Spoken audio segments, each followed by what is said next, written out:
I've just said to Nicola, Nicola, how do I say your name? How do I say Nicola? Nicola. Yeah, that's fine. Okay, I've just said to him, a start is a start. It's only us here at the moment. I don't know where everyone else is being tidy. I expect Bruce is dropping 2 kilo blocks of lead from helium or hydrogen balloons or something like that. But anyway, we shall start. We shall start as we shall mean to go on. You can tell me what I wanted to talk to you about this week, Archangel RC, as people know you, is you have been testing some long-range radios that are 900, 868, 900. I think different firmwares depending on where you are in the world to comply. How are you finding them, and do you think it's a trend? Is this the way things are going? Well, so far my tests have shown some pretty remarkable results and very promising results. I still see people going around complaining, well, went out 400 meters, fail-safe kicked in, copter crashed, brought up the other copter, went out 400 meters, that crashed as well. So I don't know why. I don't understand why this happens. Maybe variations in batches during manufacturing could be attributed to this, problems with the transmitter antenna or something, because at the start, when they first released, we're talking about FS Sky and the R9M and R9 system. And when they first released it, it actually came with 2.4 gigahertz antennas. And I think Bruce would have been able to shed some light on that as well, because he was one of the first people to test it. And I did want to test it, but I thought I'd wait on purpose and see what happens. Because, you know, that was a new venue that FR Sky were going into, and there were meant to be some hiccups at the start, as usual. But, you know, I just received the system, installed the latest EU firmware, and I have to stress this. It's the EU firmware, as I'm located in the EU. It works on a frequency that is basically free for use around here, because I see a lot of people in Europe trying to use the FCC firmware, and even at 1 watt of output, you still have to fight the mobile cell towers around you, because they cover the exact same range and over that and a little bit below that. So basically you're fighting at times, especially if you're flying in the city, you're probably fighting a few cell towers at the same time. And these things output a few watts or tens of watts. I'm not really sure, but it's high output. Yeah, and that could explain why some people are having problems with signal and fail safes and loss of models and whatever. It could be down to some quality control issues, could be down to just a certain batch of receivers or whatever that was just defective for some reason.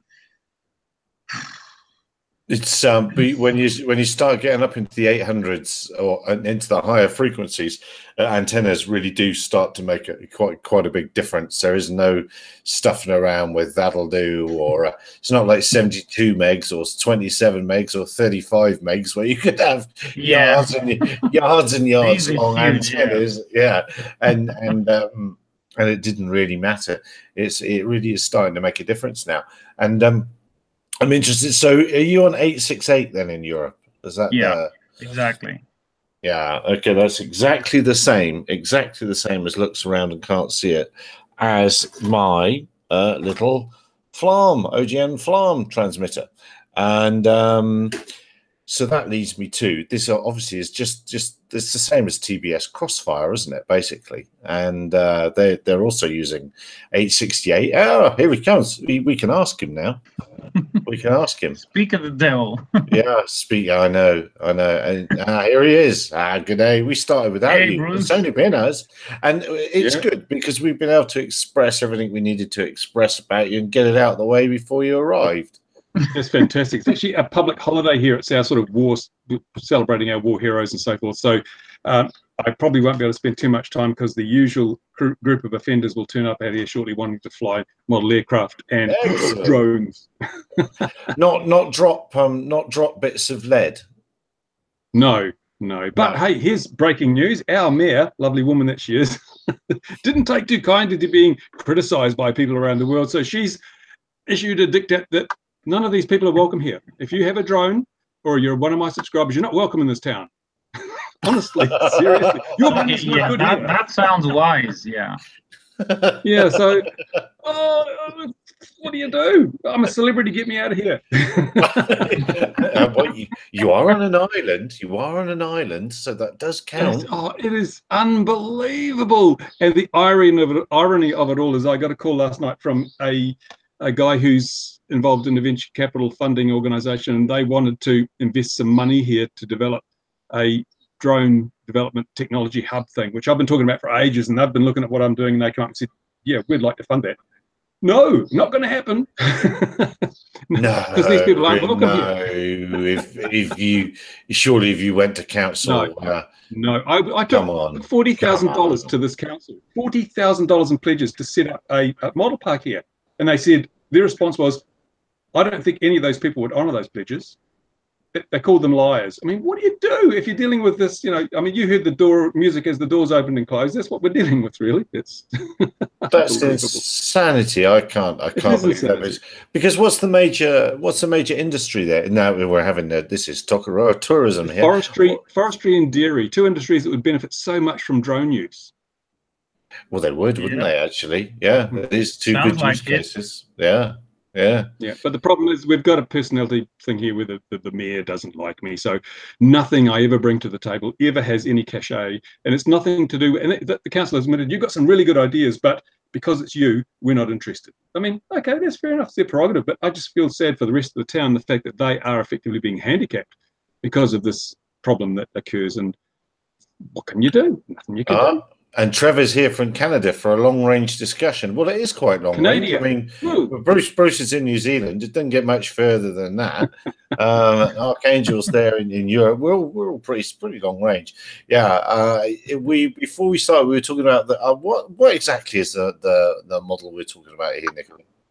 It's the FSky R9M module and the R9 receiver, which is the one most people seem to be having issues with.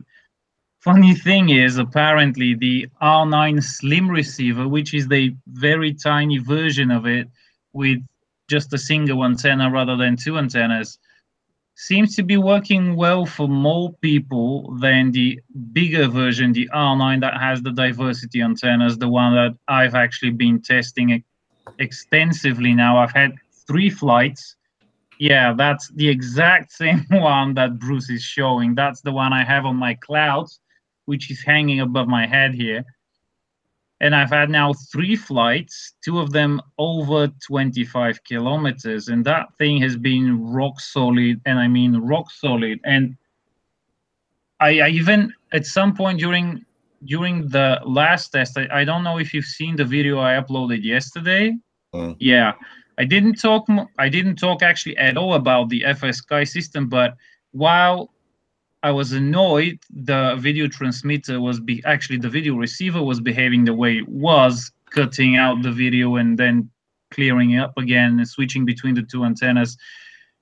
I actually thought at some point, all right, I can see my RSSI and it's again 27 kilometers and it's got a 1.2 watt video transmitter next to it, and it's still in the 80% mark at that range. True at 500 milliwatts, but still. And I thought, what would probably happen if I just pointed the antenna straight at the model? I've got the antenna tracker, I know where I should point it. Nothing. Out of 255, probably 10 points, 10-point drop, something like that. And then I actually held the antenna, rotated around so I can block it with my body. Nothing.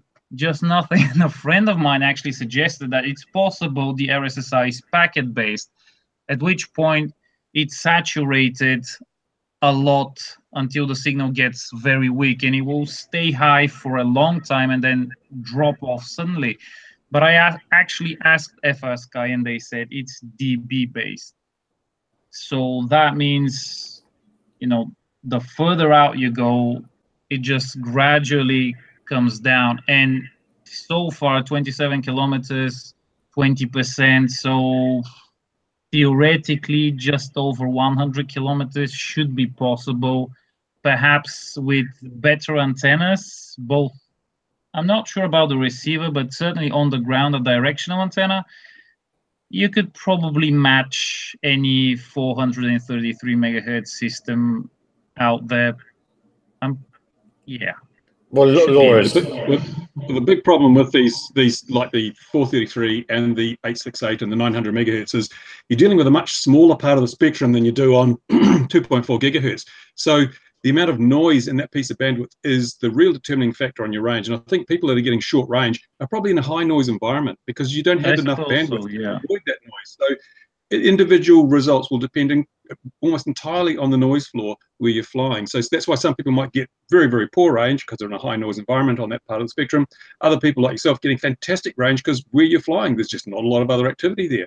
2.4 tends to be more consistent because you've got 80 odd megabytes, 84 megabytes or something of bandwidth. It's easy to avoid noise because there's so much space. But when you go down to those lower frequencies, we're just talking tens of megahertz. It's a tiny little amount of space to try and fit your signal and everything else in. So it is far more influenced by the environment. And that's what I think people don't quite appreciate. But that's the thing. The second flight I did with the R9 receiver was from within the city out to the mountain that's next to us. And basically in the way, not directly, but just under the antennas, under everything, there are buildings everywhere around us. And at the top of the mountain, I was around 12 or 13 kilometers out, and RSSI was still, it was fluctuating, but I was turning the plane a lot. It was still between 70 and 80%, even when I'm in the city. True, the transmitter is in the city, the receiver is probably in an area that's a lot cleaner, but then again, you've got the aircraft radar just below me, and that thing is in the megawatts. Yeah, although being that far away in terms of frequency, the radar is on a much different frequency. There shouldn't be too much problem with that. It's more likely to be things that are near that frequency, like mobile phone systems and so forth. Cell phone towers would probably be a good one, depending on what part of the world you're in.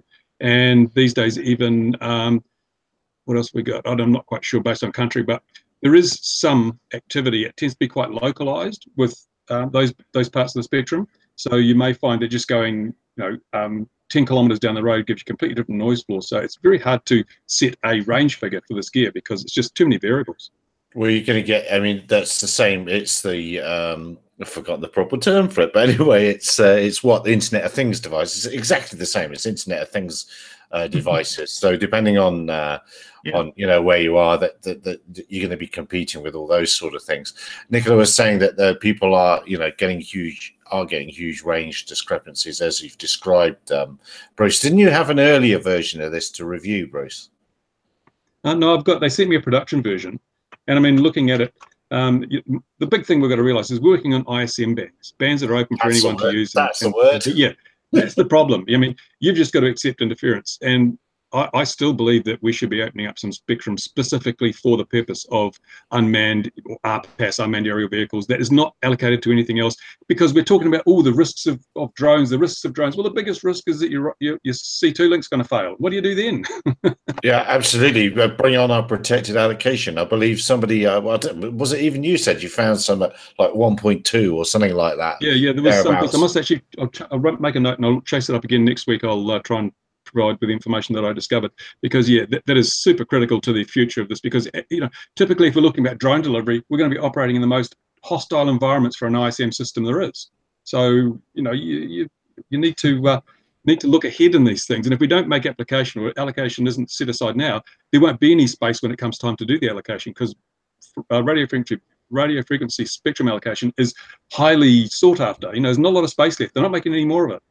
No, they're not. You're absolutely right. Well, unless we have a change in science. They're grabbing it for one of the big land grabs or air grabs or radio grabs is for providing internet over radio-based systems. They're grabbing that. They want all the old analog television spectrum, all that sort of thing. That's all wants to be grabbed in for that.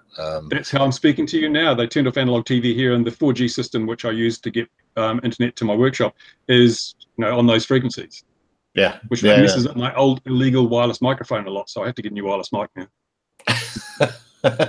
Well, so a radio spectrum is it's a tricky thing, and what I'm interested in with this 868 one is, and when you've built your one of these ESP32 trackers for your death-defying 2 kilo balloon drop, Bruce, but that's what Trappy's done with the Crossfire. It's just a little software update to get your RPAS or RPA to appear on Open Glider Network or quote FLARM. That's all it takes. So if this sticks, and hopefully, I'm sort of hoping maybe you guys will know, because I haven't followed it much. It's piqued my interest to see that it's on 868 and using LoRa. But hopefully, someone will be developing some independent firmwares for it that might well do that as well. That would be fantastic. And then we'd start meeting the electronic conspicuity standards. Problem is, though, 868 is only this big. 2.4 is this big. 868 is that big. You're going to fill it up, and once it's filled up, doesn't matter what technology you're using, it ain't going to be any good anymore. You must be talking nonsense. 2.4 is a tiny number over there. 868 is a huge number. You're talking nonsense, Simpson. Nonsense. Yeah, no, I know what you mean. But of course, because they're short-range devices, it allows you to not stamp over each other, as it were, quote unquote, short-range devices. But yeah, we might end up it. But then we've got this chappy here using 500 milliwatts. No, exactly. Yeah, well, that is well outside of the ISM specifications. I'm not sure what they are in 868. At least be 25 or 50 milliwatts. I'm sure. I think in New Zealand, I think I saw a 6-watt allocation. I think for digital spread spectrum for that part of the band. I think. Oh, okay. I stand corrected. I'm surprised. I stand corrected. I could be wrong. I have to be wrong sooner or later. It's been 65 years. Sooner or later, it has to happen. Well, I'm not sure what the deal is in Europe and what the regulations are. 25 milliwatts should be legal for certain. 500 milliwatts, I am thinking there has to be a reason they decided on that number and not to give us any other option, which is weird, because if that's the maximum we're allowed to use, why not also give us a 300 or 200 milliwatt option? Because that would probably get us to 20-30 kilometers and not crap out on anything else around. So is beyond visual line of sight legal where you are, Nicola?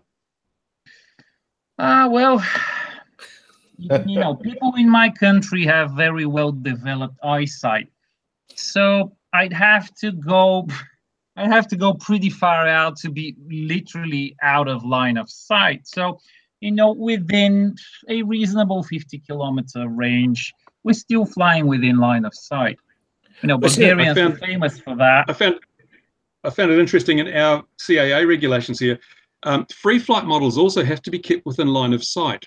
And I was thinking, hang on a minute, what is the point? I can understand it with a radio control model where you can then avoid an aircraft, but with free flight, you can't do anything. So why does it have to remain in line of sight? What is the safety advantage of that? I have no idea. Where have I put my email? Following that logic, might I suggest that they allocate a person for each bird around every airport on the planet, so it can be kept within line of sight. I mean, it's only logical. If we have to do it for, 1 kilogram foam planes we fly, why then are birds which are far less intelligent than us and really don't understand the concept of running into a jet engine, why are they allowed to run free and are not controlled, and nobody is keeping them line of sight at all times while they're in the air? Because it's not practical to do that, is it? I mean, the pigeon fanciers would go crazy. You can't control birds; they're a natural resource. Now we were going to get Chad from the AMA, and unfortunately, just before he came on air, he had to bail. He's got a problem at home. But I'm going to read out now in a reading fashion. I don't know if you saw this, if you guys saw. I did just send it just before we started. But apparently, and this is the issue with 336 in America, and it speaks to some of the things that we've spoken about actually on this very, very ranty rant. But an amendment, I'm going to get the name wrong, by DeFazio is gaining traction. We have our full team walking the halls of Congress now. I'll be flying out soon too. The DeFazio bill is well intended, but very problematic, as it does the following. Gives the FAA full authority even over toys such as flying Tinkerbell. I'm not sure what that reference is. Requires everyone to ask for permission to fly in any airspace. If you wanted to fly in your backyard below the tree line, you would have to submit an authorization request days or months in advance, depending on how quickly the airport/FAA will respond. No more fun flies or casual backyard ops. Must pass an aeronautical test online. Most likely, kids under 16 or 13 will never be able to fly again.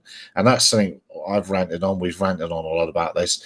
And his last comment was, many of the AMA's 82-plus year history of competitions with the NAA and internationally with the FAI would end. For example, currently AMA is funding and training US citizens, you must mean actually, to compete in FAI's Glider World Championships, F3K this summer, which may require ops over 400 feet AGL. DeFazio's language does not even give the FAA authority to waiver these ops.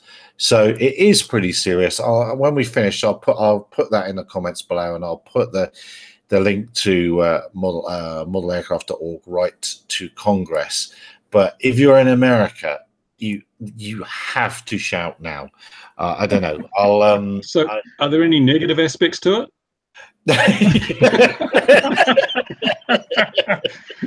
Yeah, I mean, it's the land of the free. I'm not sure what the problem is.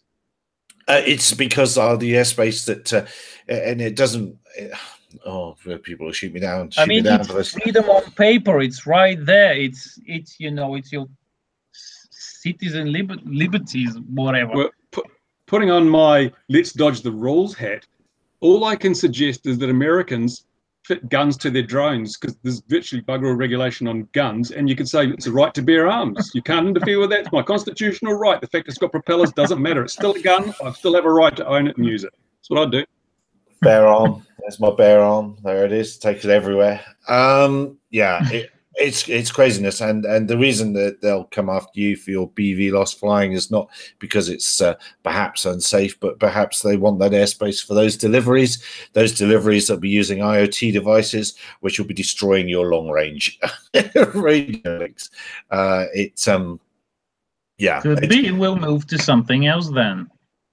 Well, we should be moving to the protected spectrum that the World Radio Council should be giving us. You might argue that there are now more RPA in America than there are, or more RPA drivers, be they private or commercial, than there are aeroplane drivers. Aeroplane drivers have protected spectrum in 130 odd and a chunk megs, 118 to 130.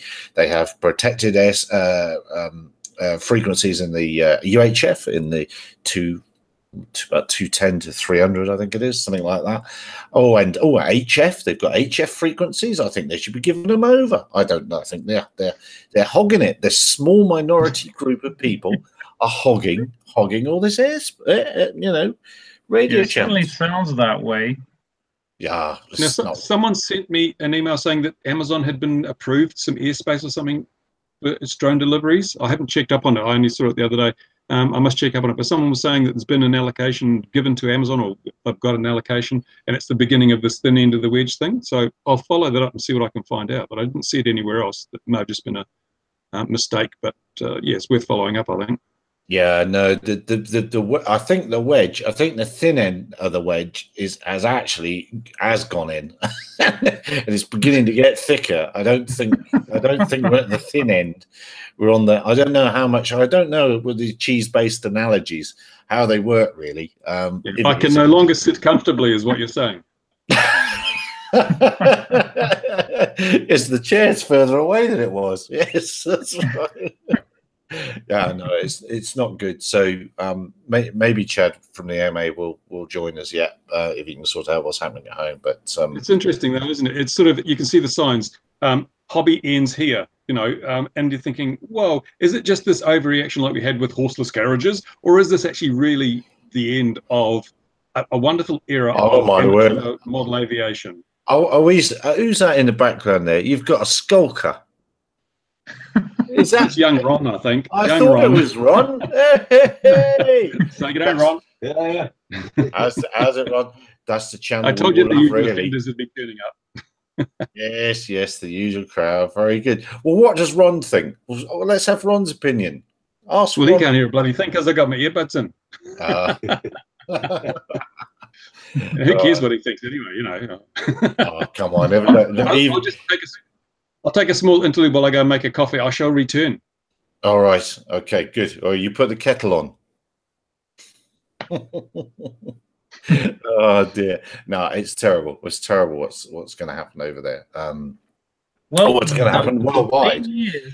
What's going to happen worldwide, and how are other countries going to, if they're going to try and copy this, or if they're going to take advantage of a very, very good situation that the US has created for other countries to actually relax those rules and not be as strict, and actually realize that drones must have their own space, and they do have the right to be up there. You just can't hog all of the space for piloted aircraft, when at some point that will not be the predominant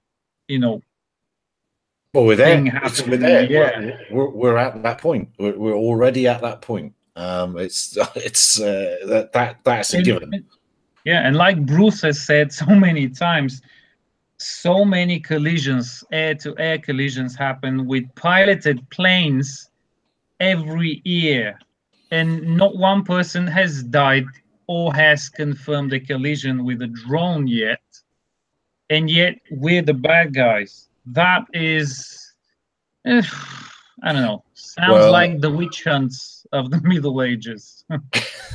Well, there has been one midair, and that was a confirmed one, but it's a long time ago now, about 10 years ago, and that was in Afghanistan, and the Hercules, the Hercules was trying to get in and sneak in behind a military drone and ran into it. He was trying to fly formation with it. So, and it put a big dent in the Hercules. And the very sad fatality I know was from a Schliebel S-100 flying. Can't remember where it was flying, like South Korea, I think, somewhere like that. And there was GPS spoofing, and from another side, and it flew the thing. The thing turned and flew through the control cabin and killed the guys in their ground control station. So that's a fatality I know about. So I mean, just because people will say there has been incidents and there has been fatalities, but it's not many against the hours flying. Yeah, but you're talking about military drones. Yes, absolutely. These things weigh tons. Okay, maybe if not tons, hundreds of kilograms. That's not what we're flying here. My Clouds is 3 kilograms, and it's most like half of that is foam. Yeah, I know. I am struggling. You've got to be. It's difficult, isn't it? You have to be careful. Putting your finger in the spinning propeller is a bad idea, so you have to be careful. You learned that early on. Yeah, and little things like that. But the reality of actually, if you fly responsibly, which I'm sure everybody that watches this does, really trouble isn't going to come your way unless you really try. And there is overreaction out there, and that overreaction is allowing big businesses to come in and say, well, we can make it super safe because we're going to do this, and regulators just jump on it because they don't know what to do, and they just jump in on it. If someone gives them a solution, there's thank you very much, we'll have that, and it means they don't have to do any work. I don't know, what's your aviation authority like over there? Are they It's pretty non-existent as far as drones are concerned now, because Bulgaria now for 6 months starting, I don't know, was it January or February? Don't remember. We're like the seat of the European Union or something for 6 months, because now with the UK going out of the EU, they skipped a turn, so it's now our turn ahead of schedule. So now the whole city center and then certain areas around the city are strictly forbidden for drones up to 1 kilometer high. Meaning I can probably get to 1.2 and just fly over that space anyway. But, that was the first drone limitation, at that scale that was imposed here. And that's only as long as that thing lasts, which is 6 months. Other than that, generally it is accepted that you should not fly, and that's more about those video rigs, copters, above people, because a lot of people, they buy a Phantom like the one you have on the desk behind you right there, and they think they're videographers now. Oh yes. Oh, I'm an expert. I got that. I'm the world's best. I'm the world's best. And, it's probably their 10th flight, and they've told somebody they're a videographer, and they've hired them for something, and they start flying over crowds. They start flying over people and places where they're not supposed to be, and because you don't know how this thing behaves, you literally interpret it as a flying camera, but you still have to keep in mind that that thing is still susceptible to the laws of physics. So air currents, birds, whatever, tend to get in the way at times, or flying objects from the ground if somebody's trying to hit it with something. These things do affect it, and there have been accidents, but thankfully not serious ones. But as far as what I do, like the long range stuff, there are some rules that you're not supposed to fly over 300 meters high. That I'm not sure about the range thing. I'm not sure what the rules are about going out of line of sight, and honestly, there's no enforcement here of anything. And that puts me in a unique position to actually still be able to do this without reprisal or any consequence. I'm not harming anybody. And frankly, at the places we fly at, constantly I'm taking videos of piloted aircraft flying way too low to be safe. I mean, they fly 10 meters above us, and that's supposed to be safe compared to one plane in the middle of nowhere, 2 kilometers up, 20 kilometers out. I mean, the chances of running into something in that situation are slim to none compared to some idiot flying 10 meters above a bunch of people flying drones. Yeah, no, it should be simple logic.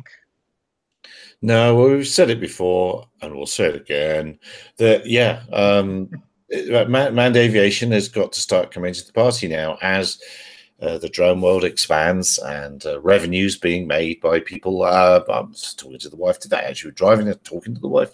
Unusual, don't often do it, but I did. But with the Believer, for instance, people are getting five hours out of Believer now, just about, which is amazing. So let's drop that down to 3 hours, because we're going to have a bit more of a payload and all that sort of a thing. So let's just call it 3 hours and have some backup.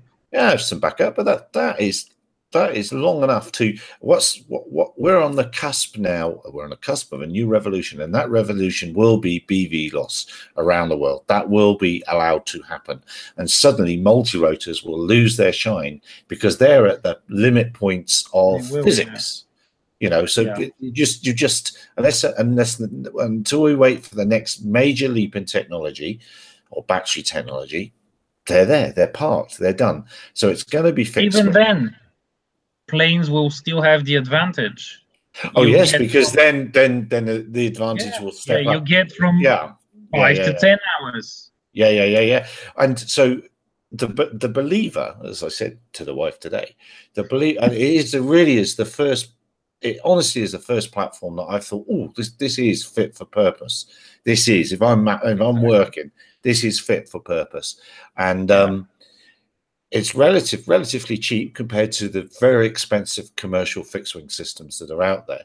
But it'll do 3 hours. We're in fixed wing aeroplane territory now with a 24 or 42 megapixel camera on board.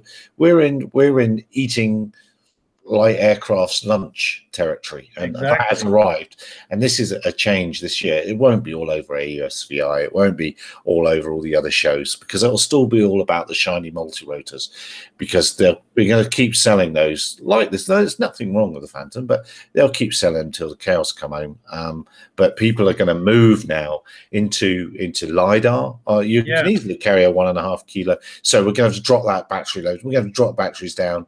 We'll fly for an hour with our 1.5 kilo LiDAR on it this time, and it's there. People use multi-rotors. I'm looking at the comments now. Yeah. Hobbies, Smooth Morris Hobbies have been doing long range BVLOS for years. No, surely not.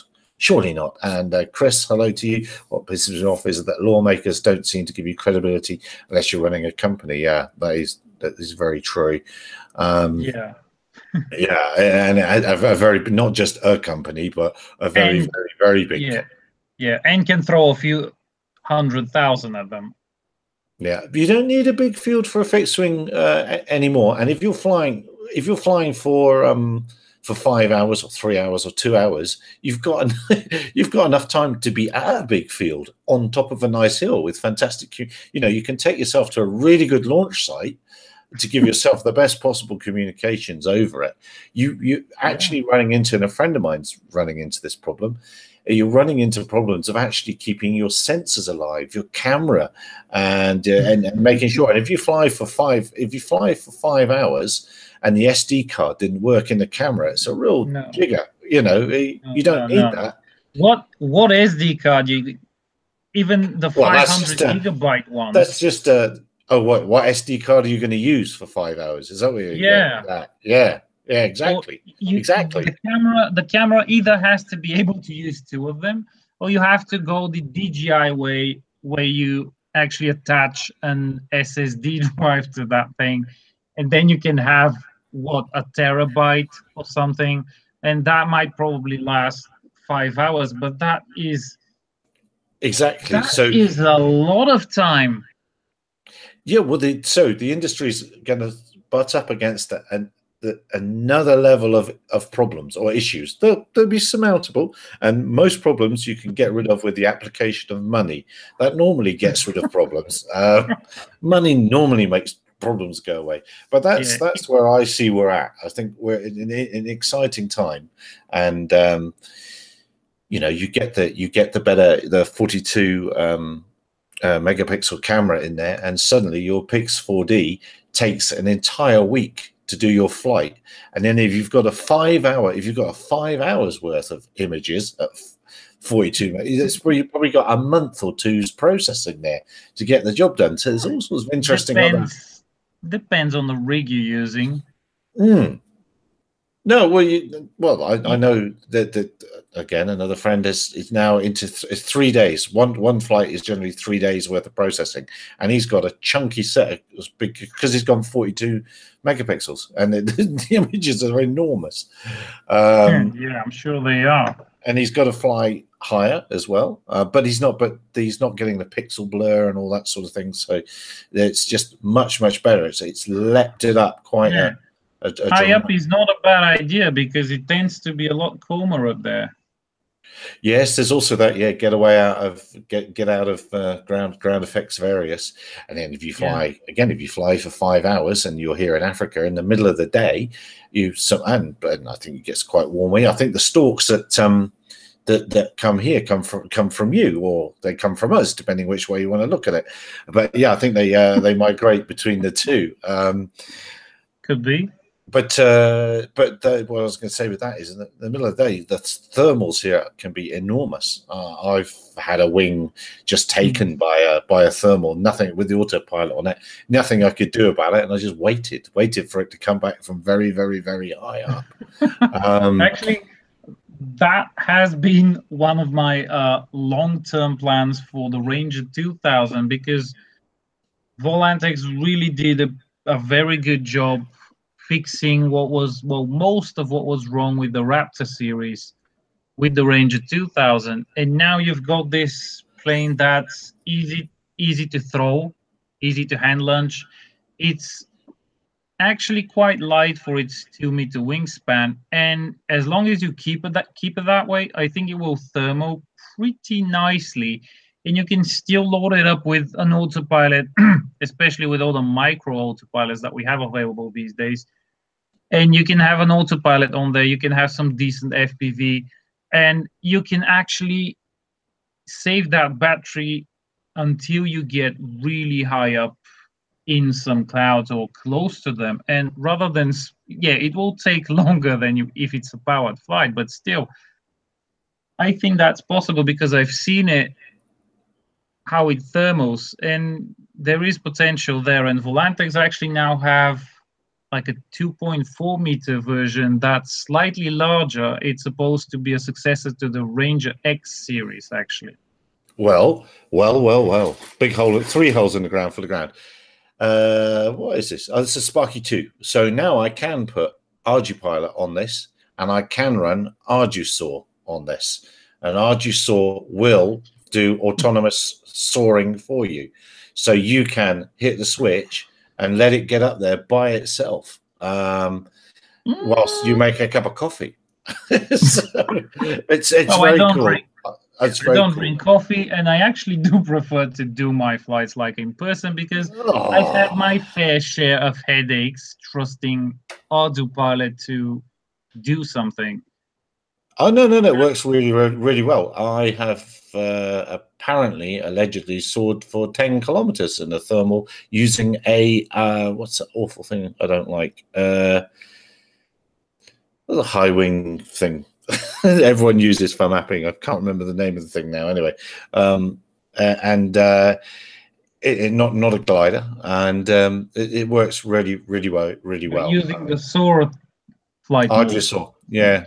Okay, so I think the correct wording for that statement is the autopilot has.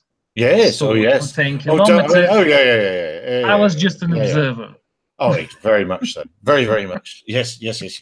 But the reason I was keen to get it doing, and what we use it for, we fly to use as a radio repeater for collared animals, rhinos, lions, elephants, that sort of thing. So I fly repeaters and fly for a long time, loitering in an area, not miles, not going hundreds of miles, but just going up in order to increase the range of the repeater. And yeah, it's just that. Sit there and let it do it while I just sit there. It could sit there all day. Yeah, if the conditions are right, could be there all day.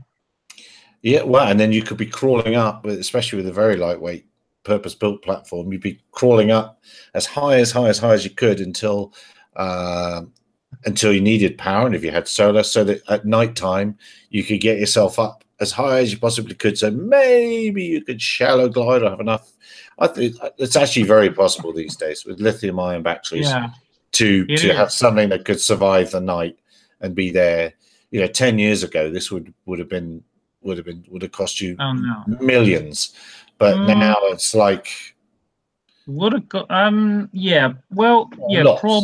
a big airplane would be able to do that, then refuel, then go up again some sort of, but I don't think would have been able at the scale it is possible today, because with a bit of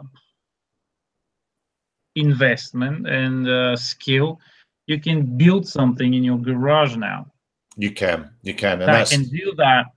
And then you have to find a few people to actually take over from you when you have to go to bed in 20 hours. Well, That's the you won't have seen it, but I have a little bit of a weird thought experiment going on, which is Air Autonomous, which is a drone delivery company, if you will, but all in simulation in Lesotho. And that very quickly was one of the things I realized that actually, in reality, one of the safety issues for manned aviation is pilots get tired, especially if they're working late at night in the early hours in the morning, because, they come out of the pub and into the plane.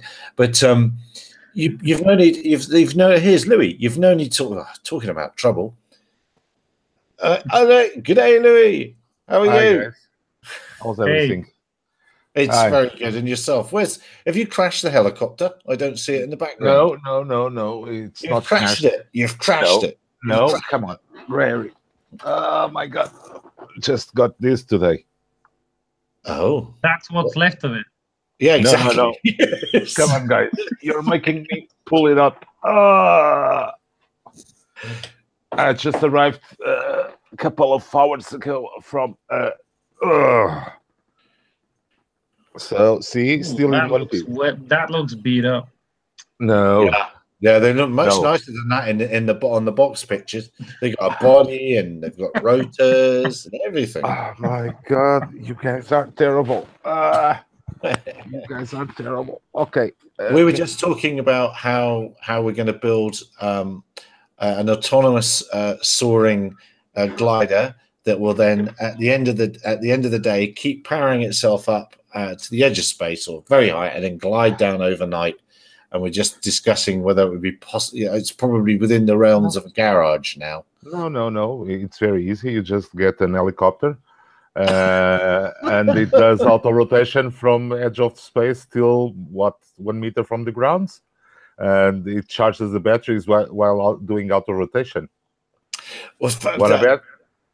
Well, that must be how it works. If you say it's how it works, Louis, then that I believe. Oh my God, I believe it. I'm just making it up as you sing it. Well, this is the drone industry, and in the drone industry, it's perfectly acceptable just to make that up and any numbers. I forgot to say the magic words. Sorry, I forgot the magic words. We mentioned making things up, and Bruce pops back up. Isn't that the truth? No, but piqued his interest. Probably. No, Bruce is just waiting for me to say blockchain, Bitcoin, and AI. Yes. AI. Nanotechnology. Internet of Things. We've already said that, actually. I've already said that tonight. I've already said that. We did, yeah. Now, I've got something here of my day's work, Gary. Did you see that? I didn't see that, but I've got this picture here for Bruce. Can you see that picture, Bruce? Now, this is one of the things when you ruin my hobby, which is launching high altitude balloons. This is a really good predictor. So if you were to launch from the airfield right now and go up to 30,000, 90,000 feet, that's where your balloon would burst and where it would land if it was going up 5 meters a second. And that's just one of the tools that's out there. There's amazing stuff out for free flying balloons, and hopefully you'll use some of them. Where are you at with that project? I've been doing my empirical testing on gas generation and so forth, and I'm still alive, yay! But I see someone killed themselves in Brisbane this week doing electrolysis of water. One of these loonies that does this, run your car on water stuff, obviously created a large amount of hydrogen and oxygen gas in the same container, and it ignited. So he blew himself to pieces because, you don't do that. But anyway, that's why one of the reasons I'm using chemical methods to create my hydrogen, so we don't have that issue. And yeah, so this week I will be filling a regular helium balloon with a sufficient amount of gas just to verify that the gas is pure enough to create the projected lift amount. And then I'll go to the larger envelope with the thing. But I don't want too much lift because I don't want to go up at 5 meters a second. My goal is to get some more low altitude stuff. I really just want to be slightly positively buoyant so that I'm only going to rise at maybe, half a meter a second or less, so that I get much better low level footage as I drift across the landscape. That's my goal. Very cool. Here we are. Let me send it. Look, now, do you know what this is? Do you know what it is yet? You don't know that. Utilized Mylar film or something, is it? You see that little? That's the transmitter and payload at the bottom. Yep. these things, and see how much helium he's got in there. These things go around the globe. That one went around the world 8 times.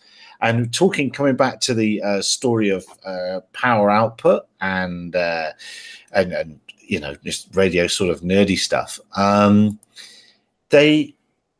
That's 25 milliwatts, and using various digital transmission methods, JT9, Contestia, and all sorts of other things. And it's extraordinary. It's absolutely extraordinary. And I'm wondering, back to that FR Sky radio with the 500 milliwatt output, if that's just to make up for people putting rubbish antennas on them and stuff like that, and really making poor, because definitely in this game, people think more power is definitely better every time. You know, and the antennas, I think antennas are ignored. I think they're antennas. Yeah, for the most part, they are. And let's look at the cell phones. When they started, we had high-powered cell phones. I had a 1-watt cell phone, and now the most power that the cell phone can broadcast is around 25 milliwatts or something. I know the range is not the same, but when I bought my first cell phone, it was a 1-watt transmitter, and you can barbecue with that, Louis. Yeah, I know. Do you want it? I have the old Motorola International. I've still got one, the old brick with the that's the one. Very good. That's Nike battery, lucky to last a day. Thinking about that, just like a smartphone. Lasting a day. You had a special one, because mine didn't last a day. Just the last one phone call. But you're right, antennas are the key thing, because when you pump more power into something, it's going in. Usually the transmitter has an omnidirectional antenna, so when you put power into it, it's going everywhere, but only the tiny amount of power goes towards your receiver, so you're wasting all that energy. Whereas if you use directional antennas, which is not possible on an aircraft, on a RPAS usually, but on your ground station, using a directional antenna, and you are getting much more return, because you're basically not wasting a whole lot of energy. And I think, what is it, the world record for 200 milliwatt? Yep. Ardupilot to the rescue. You can build an Ardu tracker. You can keep up with my mini quad. Yes, it will be able to speak to your mini quad. The tracker will work on the ground station. Work on your mini quad, Bruce. On yours, yes, but not someone that goes quick. But you can use tracking on the ground station. But I got around the tracking issue because I have a 4-way diversity receiver, which means I can get about a 90-degree beam width with full coverage with my 9-turn helicals. So I don't need a tracker, because I know where I'm going roughly. I just point in that direction. Saves all the hassle of trackers. And with 200 milliwatts, you can still get over 60 kilometers of range with an video system on FPV. You know, it's amazing what you can do with the right antennas. But at what frequency is that? That's at 5.8 gigahertz. I think it was Circular Wireless. I think a Spanish company. They did that. They took out to over 60 kilometers with 200 milliwatts on 5.8 using one of their 9-turn, I think I have one somewhere, 9-turn, 11-turn helicals. It was amazing. Yeah, there's a Spanish guy that does lots of very, very large, long distance, beyond line of sight flights. I don't know how he managed that, but now he shouldn't be able to do it legally. And that's on the east part of Portugal, Gary, for you. The east part of Portugal. Okay. And I know Chris is listening as well, and I sent Chris an email because I think Chris is going to fiddle about with balloons as well. There is a fantastic little radio called an NTX2, and on 10 milliwatts, the current record for that. But you've got to remember that the balloon, because curvature of the Earth is coming into play here as well. You've got to remember that as well. The balloon is at 100,000 feet, but the record for that is 800 kilometers on 10 milliwatts at the moment. And that's with RTTY, really old way of doing business, a really old way of doing business. And I prefer that. I'll say it in voice now to Chris. I prefer that because you can still hear it at a distance, and whereas LoRa, you can't hear it under the noise. So my old-fashioned ears can still tune it. And if you lose it, if you lose your payload, a field somewhere, you've got a chance of hearing it and blocking your body on the signal to then work out where it is. Of course, you're getting the GPS coming back. But if your payload lands upside down and the GPS is no longer seeing the sky, you're not going to get your position. Oh, ranting Yes, on. but a decent system would have cached the last GPS coordinates and be sending those. Well, when you go on to HabHub and the prediction is really very, very good, and the prediction for landing changes as the thing's flying, so you'll be within 500 meters or wherever it is. Anyway, if you've got, you have to do this, Bruce. You cannot ruin my hobby. I will not have it. And But this is not going to be high altitude.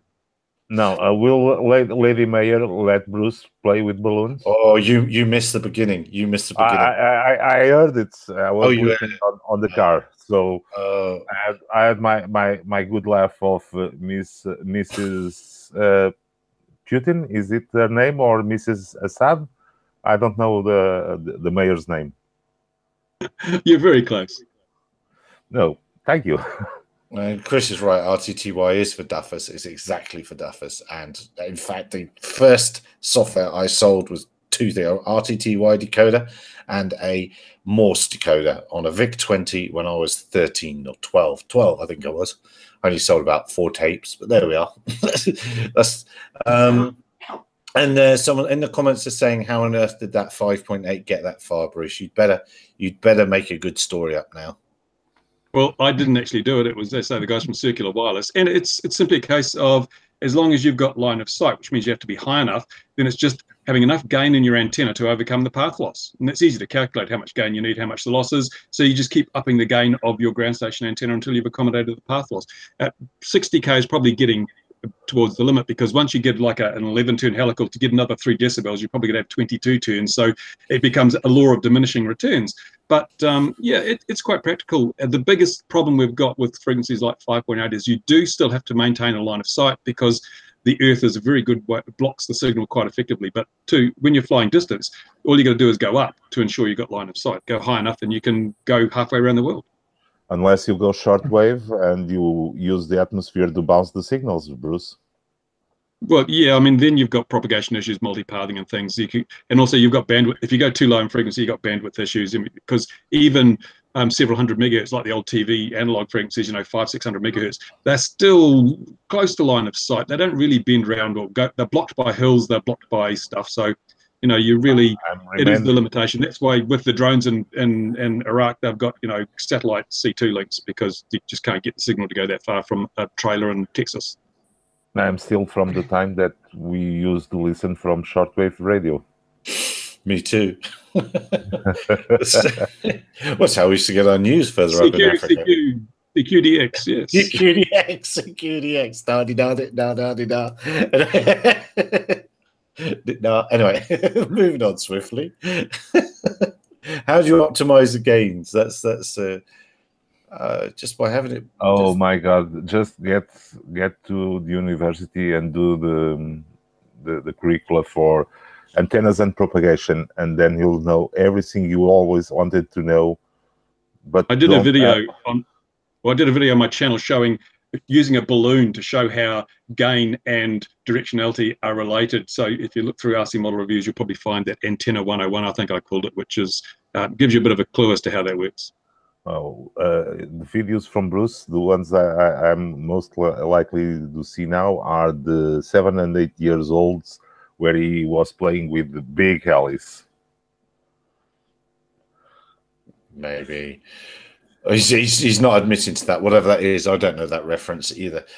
But Nicola, you get away with range because you're like at 8,000 feet in one of those things. That is, altitude is part of your range equation, isn't it?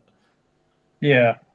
Well, actually, I've said that before. I don't get up that high because I'm afraid I'm going to get behind the planet. First, the thing about Bulgaria is, at least the area where I live, you don't get huge flat spaces. There are hills and mountains everywhere around here. So flying in certain locations, in certain directions, you do need to get high so as not to get behind the mountain at a certain point. But my latest tests, I usually try to fly to gain 100 meters per 1 kilometer of distance, with the hopes of getting back if something goes wrong, either with the battery or with the motors, and I no longer have power, like motor power, assuming I keep the servo control. And 100 meters per 1 kilometer should be enough to get me back, you know, if not to the takeoff location, depending on conditions, because sometimes, and right now I'm brave because I've got the lithium-ion battery in the clouds and the distances are not that great, and I actually fly out with the wind just because I've decided to fly in that direction. So on the return trip, I fly against the wind, and I still have power on the return trip, and I use that as much as I can. But if I have to glide against the wind, that altitude still may not be enough. And at around 2.5 kilometers, I usually stop climbing and just head straight. But, you know, I've never gotten past that 25, 27 kilometers as of the other day. And that was, you know, at some point I just let go of the elevator and just let the plane fly straight. And I just wanted to see if that will change the video quality in any way. And I actually did talk to a friend of mine, and he's done a lot of work with antennas and video signals, etc. And actually he's done some pretty amazing things as well.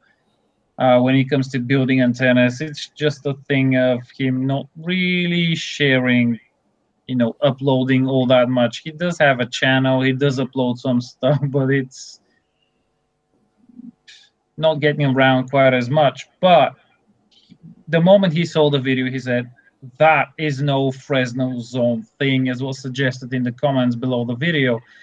That is the diversity receiver just switching between the antennas, because I had the weaker antenna on the antenna port that the receiver actually prefers to be at. So at some point, even though I have very good picture from one antenna and very bad one from the other, the RSSI as a value was low.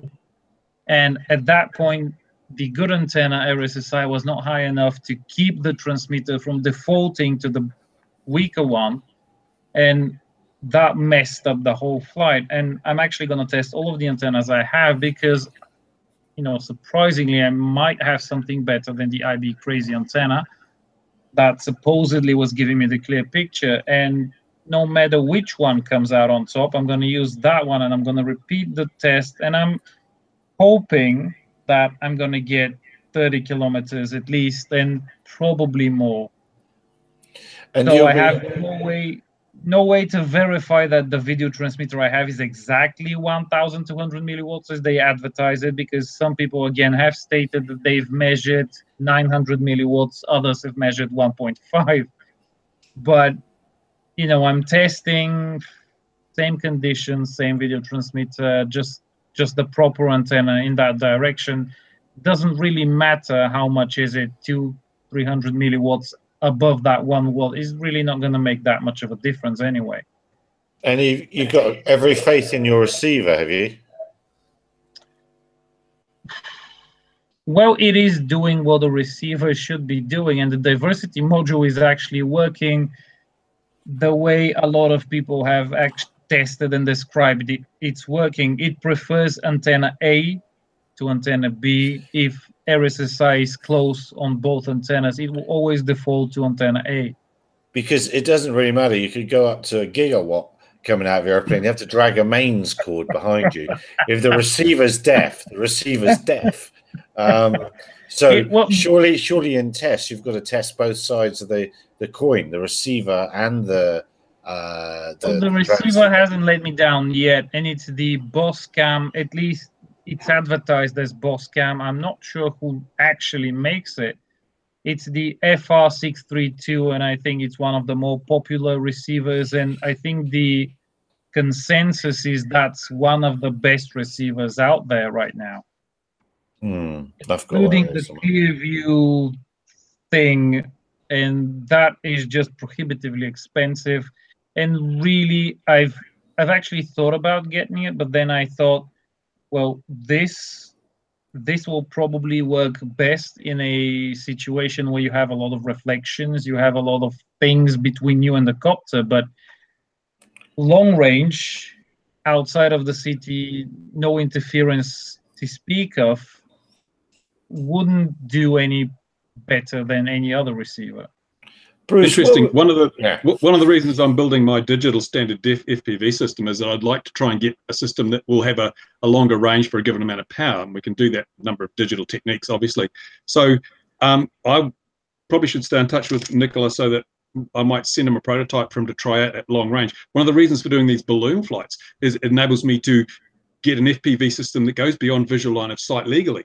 So that's one of my little strategies here. I can't fly a model beyond visual line of sight because a ton of bricks would fall on my head, but I can let a balloon go. So I can then just put a GPS on it. I can see how far it's going. I can see how the signal, I can do analog and digital side by side and get a comparison, because the real benefits of the digital system are going to be hopefully a more consistent signal over a longer distance. And there's a price to pay, a little bit of latency and things, but hopefully that will pan out. So far, things are looking pretty good. There's a bit more time to be spent on it, and I'm still pursuing two quite different routes in terms of the technology used, but one of those I will finalize, and hopefully it'll be an open source and anyone can build one. So sounds good. Actually, I might have a solution for you, Bruce. Have you considered running for mayor? Yes. No. I've turned to the dark side. There's actually a small problem with that, because here in New Zealand, you cannot run for public office unless you're a citizen. I'm actually an Australian. I was born and bred in Australia. Came to New Zealand in 1977. So I have assimilated into the culture, but I would have to renounce my Australian citizenship and become a New Zealand citizen. And unfortunately, that means if I was to go back to Australia, I wouldn't have any pension, I wouldn't have any healthcare or anything like that. So I'd like to keep that door open, and just in case I decide at some stage to go back to Australia. So I'm not really interested in doing that. But then I'm curious about something else. What is the situation with all of that in neighboring cities, or just any other city in New Zealand? They can't all be behaving that way. No, they're not. There's a city just 45 minutes away, and they let you fly your drones in the parks, and they've got 3 airfields in the city, and they're quite open, and it's a tourist city, so tourists go there and fly their drones, and locals can fly their drones. It's just this banjo music playing local town council here.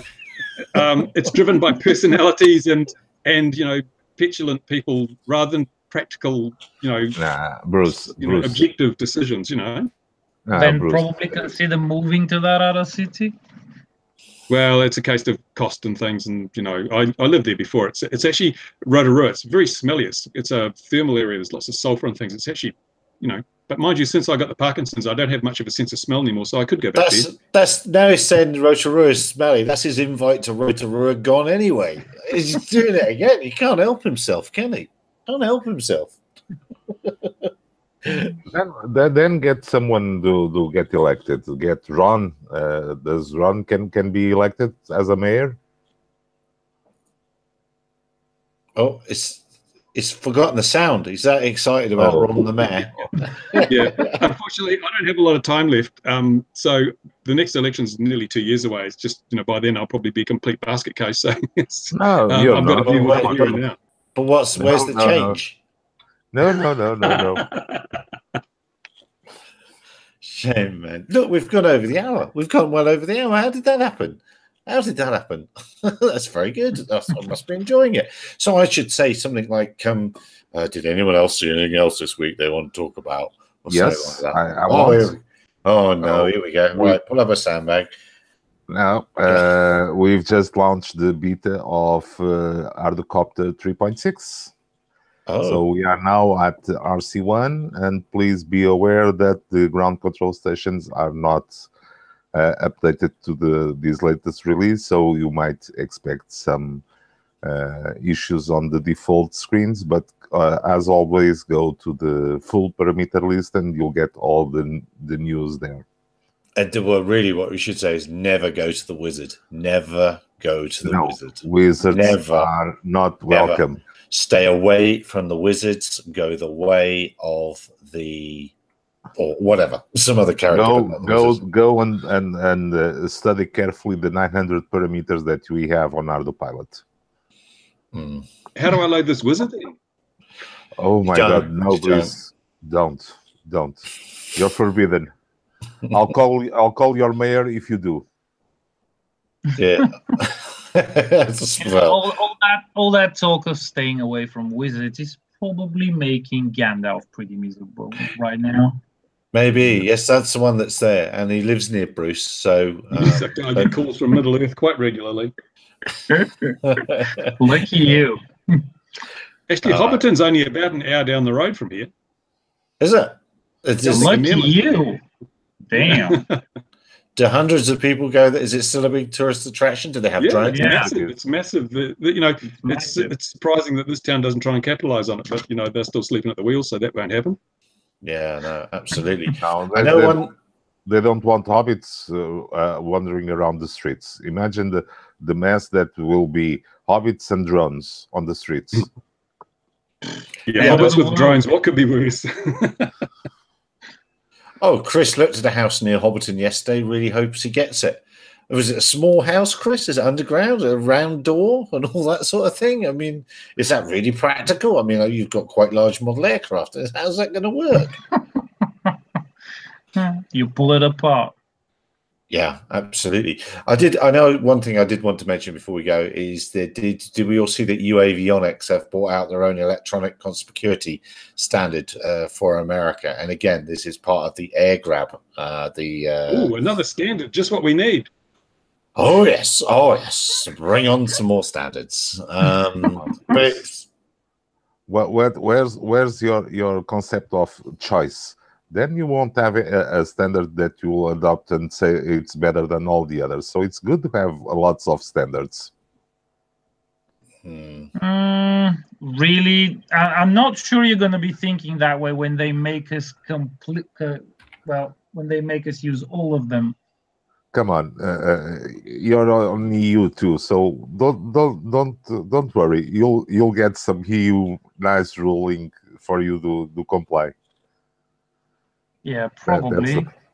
Well, France, the new all standard conspicuity device weighs 35 kilograms. Has to be fitted to your 100-gram drone.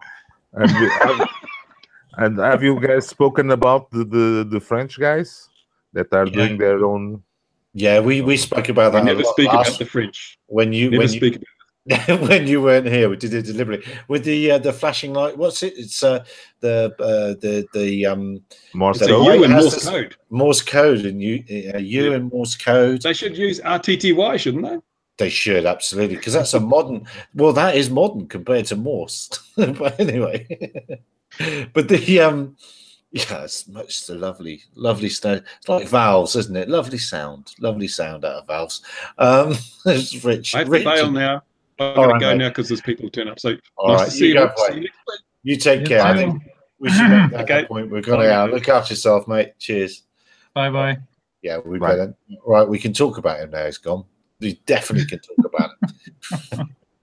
Shame. No, we ought to do the same, really. So the helicopter releases out, Louis.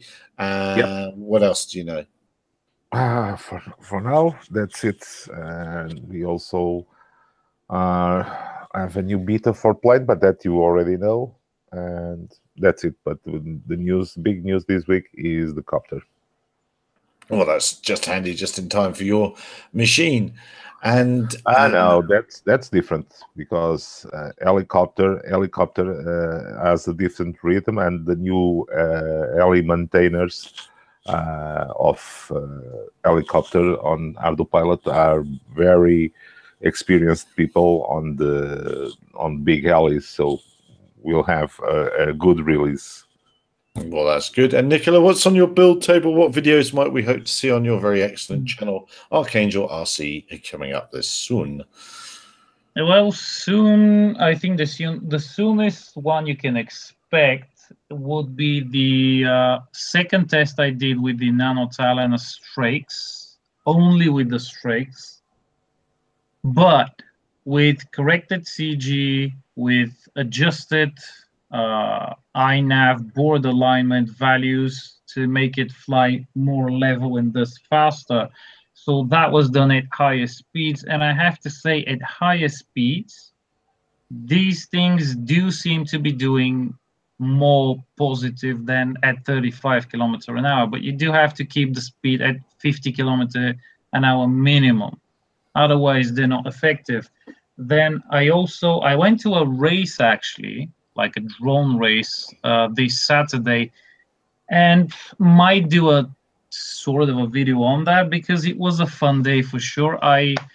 My main racing copter decided to give up right before the start. The video transmitter wouldn't work, and before I left, I was thinking I'd get just that one.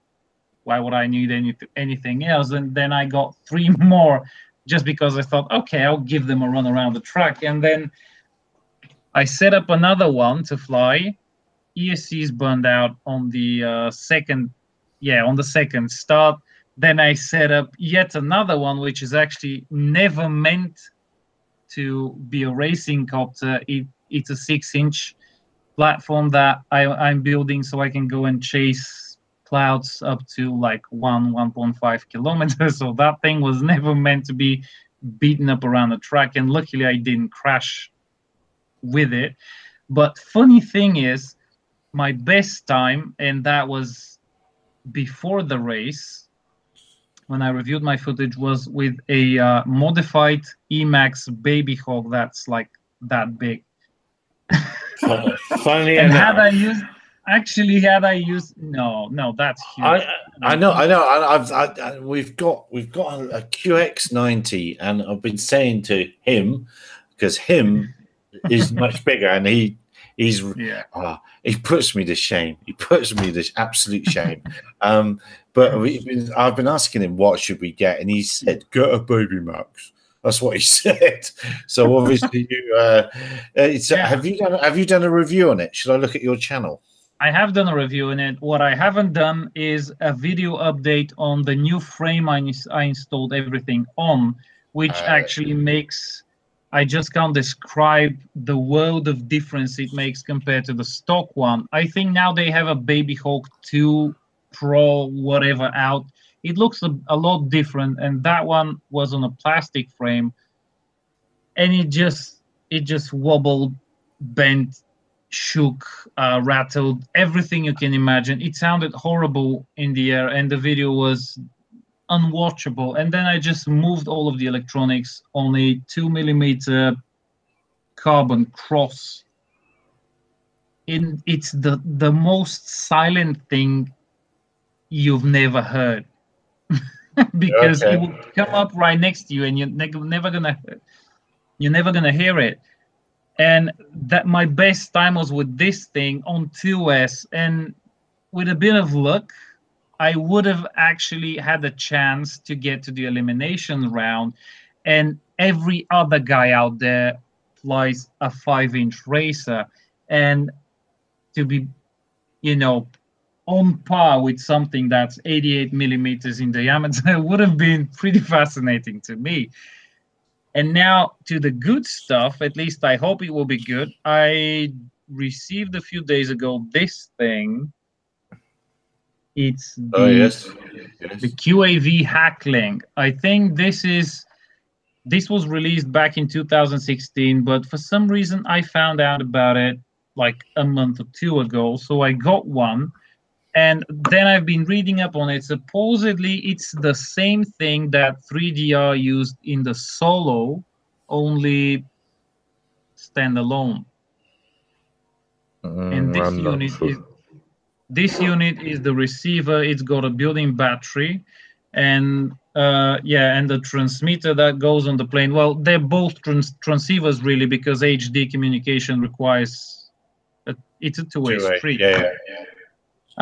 But it's heavy, definitely not for the light and small models. But supposedly you can put HD, like a digital signal, although it's 720p at 60 frames per second. The telemetry from the autopilot, from the Pixhawk, for instance, and that actually works. I tested it earlier today. And then you also get the RC control through that thing. Now, I've been reading up on it. Most people have not been able to get the RC thing working, but apparently the video and the telemetry is working.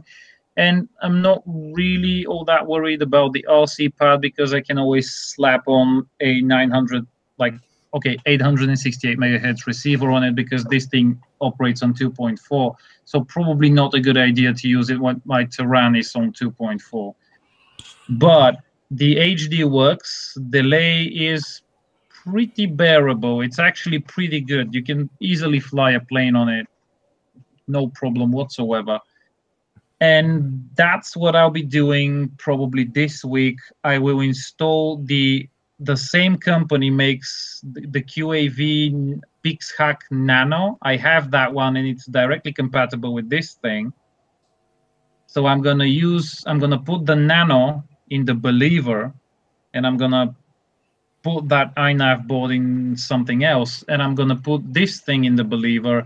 And the Believer is finally, because so many people have been asking, is finally gonna see some more airtime and some, more attention. And I think it deserves it. And I spoke to Nathan for a few days after, the week before last when we talked, and he gave me some pretty good ideas about what props to use, what motors to use. I might upgrade the motors and get some larger props because apparently it does pretty good with that setup.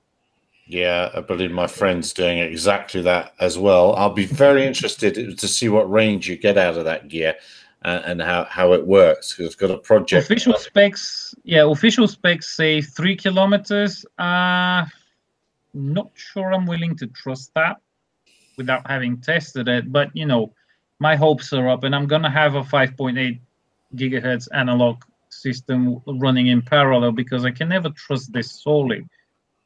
But the good thing is actually the receiver has its own antennas, and hold on. See, it has those FR Sky type PCB antennas, but they also give you some other cables that you can replace this, and it's got an SMA on the end. You can put any antenna you want. So these are easily upgradable, and on this thing you can screw on some directional antennas and try that as well. I might put it on the tracker and see what that gets me, but if it does 3 kilometers with the stock antennas, I'd be feeling pretty optimistic about putting some directional antennas on this thing and perhaps some boosters at some point. I'm not sure what's the actual output power, but 3 kilometers, probably at least 200 milliwatts. But you've got an SWR meter and things like that for your antennas. You are tuning them, I assume, because you start adding boosters. It's into an untuned system. You're just going to be generating heat, lots of heat. Not only that, most likely you'll lose range if you start using boosters without proper antennas.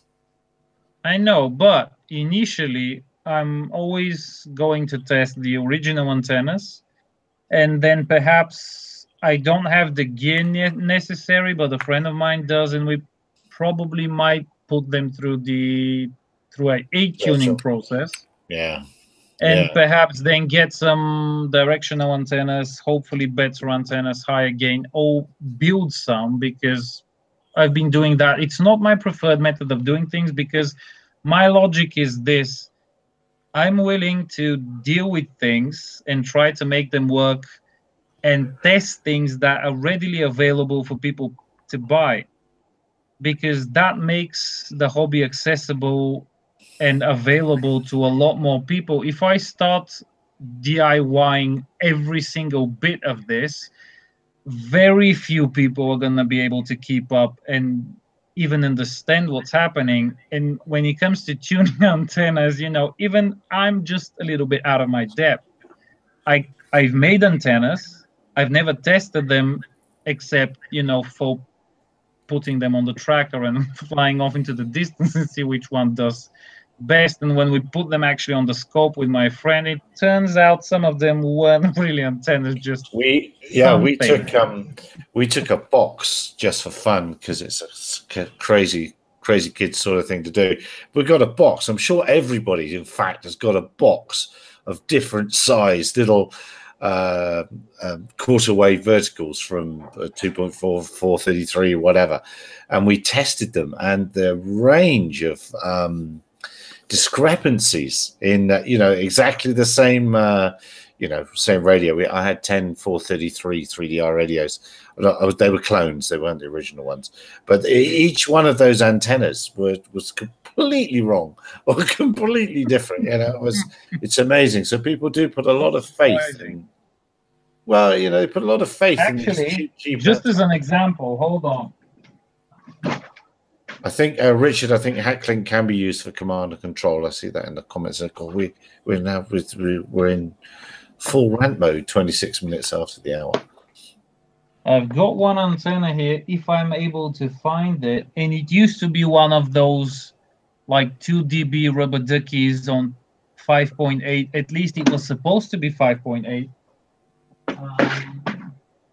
But I can't seem to be able to locate that thing now. And what did it turn out to be? What was the result? When we measured it, it was nowhere near 5.8. It was longer than it should have been, and we assumed it's actually on a lower frequency, and surprisingly, it was on a higher frequency outside of the scope of the gear we were using to measure it. It was well above 6 gigahertz. So we had to cut it down to probably a length you'd expect like 7 or 8 gigahertz to be at, and then we also had to add some heat shrink on top of it just to get it under 6 gigahertz into the 5.8 range. And because I fly on that frequency there, 5825 megahertz, I was fine with 5.8, and that antenna actually then became a pretty darn good linear antenna. But it took like 2 hours of cutting and trying and adding heat shrink and removing it, and it was just out of range. It was stupendously out of range until we got it like nothing you would expect a 5.8 gigahertz antenna to be, like super short, and then added some heat shrink on top of it.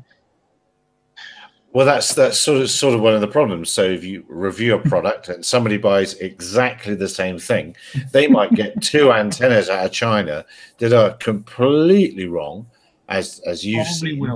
And then they're going to say, "But hang on, mine only goes 500 meters. How come yours goes 30 kilometers?" And that'll be the reason. Antennas are really, they are the key to all of this. I can easily get, with tuned antennas, 8 kilometers on the 433 3DR radios, but people will tell you that they can't go further than a bit of paper. It was the same thing with the Hubsan H301S. I was able to go out to 3.3 kilometers, which at the time was the furthest I've been with an FPV plane, I think, especially one that weighs 200 grams. And that was a literally out-of-the-box toy. You charge it, plug the battery, throw it in the air, it does 3.3 kilometers.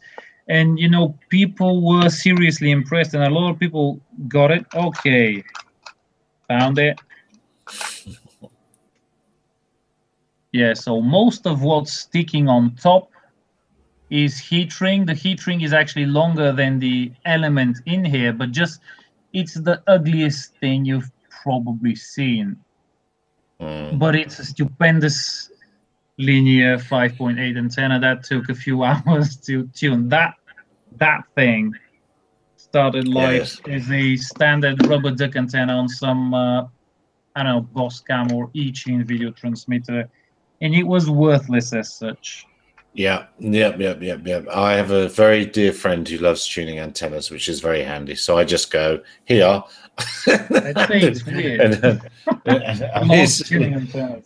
He really no he well he does the tracking antennas and for the animals, because the animals aren't very tall unless it's giraffe. Giraffe are okay, but no, they're not, because they're very hard to fit a collar to a giraffe. You can't put it around its neck, so it goes, his neck's much wider down here. So puts his head down, collar goes straight off its neck.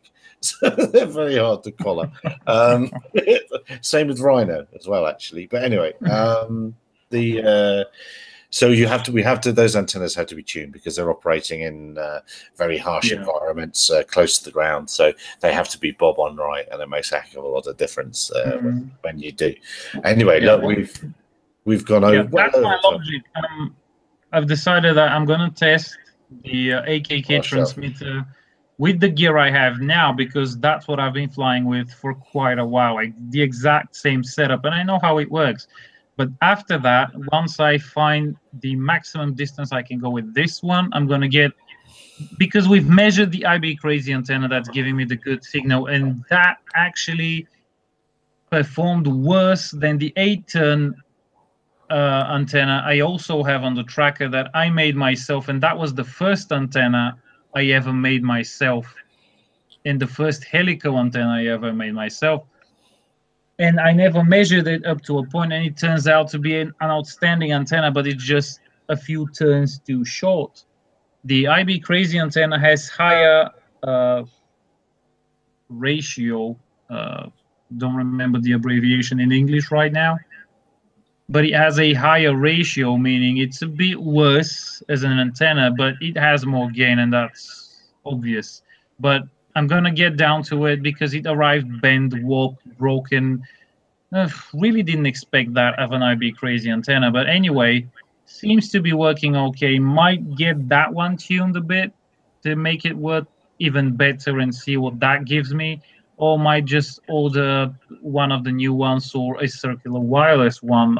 If they can go out 60 kilometers on 200 milliwatts, I can't imagine how far I'd get on 1.2 watts. Well, yeah, if it can cope with it, if it can cope with the 1.2 watts, because heat and all that. Anyway, Louis, are you still there, Louis, or have you disappeared? Yes, I'm here. I'm here. Yes, to that. All right. I think we better say good night. Thanks very, very much indeed for joining us. And dear viewer, all around the world, thank you very much indeed. We do this every Tuesday, 2100 GMT, and we look forward to seeing you again. So thanks very much for watching. See you next week. Cheers for now. Cheers, chaps. Thanks very much. Bye-bye. Bye. Bye-bye. Mouse is on the wrong way.